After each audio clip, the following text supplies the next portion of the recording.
On today's episode, we're going to talk about expats versus immigrants. What's the difference and what do I consider myself? Am I one or the other? Let's talk about it.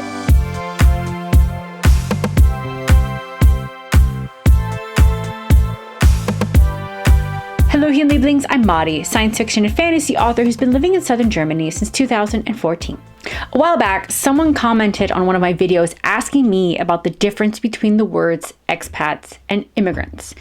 I think it's a really good topic because actually a friend of mine, from college, had also brought this up several years ago, and it made me realize how her ideas of expats and immigrants differ from mine, and it made me realize that we all don't have the same idea. So I thought I would talk about that today, and at the end also look up the actual dictionary definition. But the first thing I do want to do is to open the floor to you guys before we even begin. What do you think is the difference between an expat and an immigrant? Let me know in the comments below before we continue with the episode. I'll wait.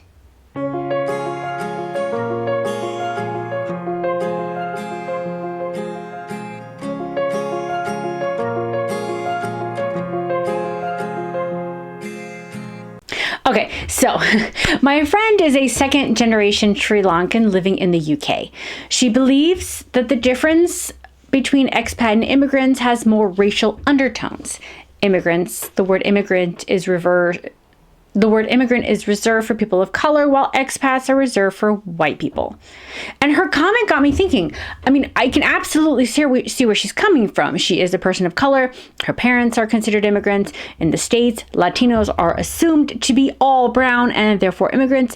And then on the other side of the spectrum, you have Americans and Europeans who move to different countries, and they happen to be mostly white, who consider themselves expats. Like I said, I can see that, but that's not how I saw it. And probably because my mom is also an immigrant, but she's whiter than I am. All right. So if you're new to this channel, sup? I am not only American, but I'm also Peruvian. My mom is from the city of Trujillo, Peru, and my dad is from the great state of Indiana. Despite what Americans and Europeans think about Latinos, we are not all Mexican, nor are we all brown. Latinos come in all colors, from pasty white to black.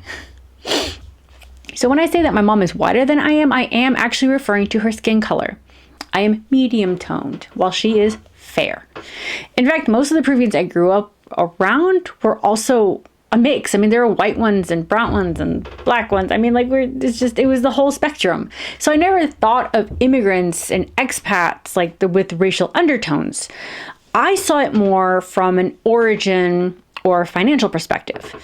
Personally, I see an immigrant coming from a poor country to a richer one with the intent of getting a better life from what they would get from their home country. And granted, the idea of a better life is subjective, but you know where I'm going with this, right? My mom actually went from a high-paying job as a secretary for the president of a company in Peru to being a cleaning lady in the States, making considerably less money in the beginning. But she came over for love, so of course, that was, And she also did gain an American passport once she got her citizenship. And in terms of travel, that is a big deal. So I'm gonna diverge here for a little moment, but to just explain what I mean. And Peru, for the longest time, didn't actually belong to with the Schengen agreement within Europe. So it actually made traveling to Europe a logistical nightmare for Peruvians. They would actually have to get a visa for every single country they either visited or even flew through. And Peru finally joined in 2016, which is great. It was the year that we had our church wedding, and that was a big deal because it actually meant it was feasible for relatives to come to Germany for our wedding.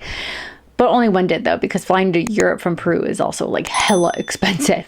But my aunt had to carry around 2 passports. One that had her valid US visa because she had to fly back to Peru through the States. And then the newer one with the Schengen visa so she could travel within Europe. Isn't that crazy? So yeah, getting an American passport kind of did away with all of that. Much easier. So Peruvians like my mom came to the States as immigrants because Peru is technically a poorer country than the US. I also really want to quickly point out that Peru has a better healthcare system than the States despite being poorer, so US, get your shit together. Anyway, On the other hand, I came from the States and I moved to Germany. Both are rich countries. Thus, I refer to myself as an expat. And I actually think if my mom were also to move from the US to Germany, which she is aiming to do, hopefully, when she's able to get her Italian citizenship, which is a topic for another day. If you're interested in that story, let me know. But if, when she finally does that, I wouldn't consider her an immigrant. I would also consider her an expat. And she didn't change. So, because to me, the only difference is like the financial situation of the country she's moving from. Anyway, that's how I see it. But what do you think? Do you see the difference between these words as a matter of skin color or a matter of country of origin? Let me know in the comments below. Okay, so while I have talked about two different ideologies behind what some perceive to be the difference between expats and immigrants, let's look at the dictionary. So I'm going to preface this by saying that as an American, I will be referring to the Merriam-Webster American English Dictionary. And the reason is because there's like 26 different official variations of English, and each have their own dictionary, and that can vary, and the description or the meaning could differ from Merriam-Webster, but if it does, let me know. So I'm just using it because it's the dictionary for my specific brand of English, okay? So according to Merriam-Webster, an immigrant is a person who comes to a country to take up permanent residence, while an expat is an expatriate person. So let's look up expatriate. Okay, so actually there are three entries for verb, adjective, and a noun, and then verbs also divided into a couple more other entries. So expatriate as a transitive verb, which for you Germans out there, it means it's a verb that has a direct object, or a noun that's in the accusative form. Either banish, exile, or to withdraw oneself from residence in or allegiance to one's native country.